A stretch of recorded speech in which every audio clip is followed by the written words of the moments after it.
Why is Inauguration Day set by the 20th Amendment? Imagine a nation preparing for a peaceful transition of power, with the entire country watching as new leaders take their oath of office. The timing of this significant event is carefully established by law to ensure stability and continuity. But why was the specific date for Inauguration Day officially set by the 20th Amendment? Historically, the United States had its presidential inaugurations on March the 4th, a tradition that originated from the Constitution's original provisions. At that time, the Constitution mandated that presidential elections be held in November, and the new president would assume office on March the 4th.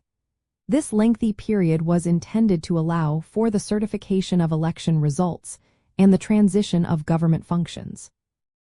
However, as the nation grew and the complexity of elections increased, this long interval began to pose challenges. Delays in counting votes, certifying results, and organizing the transition could lead to periods of governmental uncertainty. During the early 20th century, these issues became more apparent, especially with the advent of faster communication and transportation, which made a quicker transition feasible. The 20th Amendment, ratified in the year 1920, addressed these concerns by moving the start date of the presidential term from March the 4th to January the 20th. This change was designed to shorten the transition period, reduce the time between election and inauguration, and promote a more efficient transfer of power.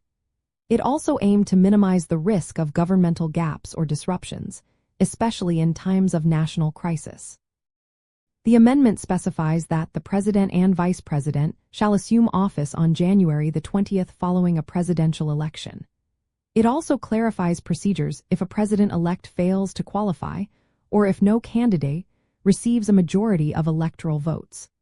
This legal adjustment ensures that the government remains stable and operational, even if unforeseen circumstances delay the certification of election results.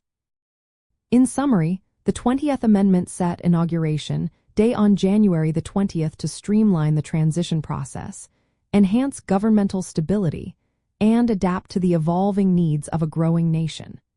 It reflects a deliberate effort to balance tradition with practicality, ensuring that the peaceful transfer of power remains smooth and reliable.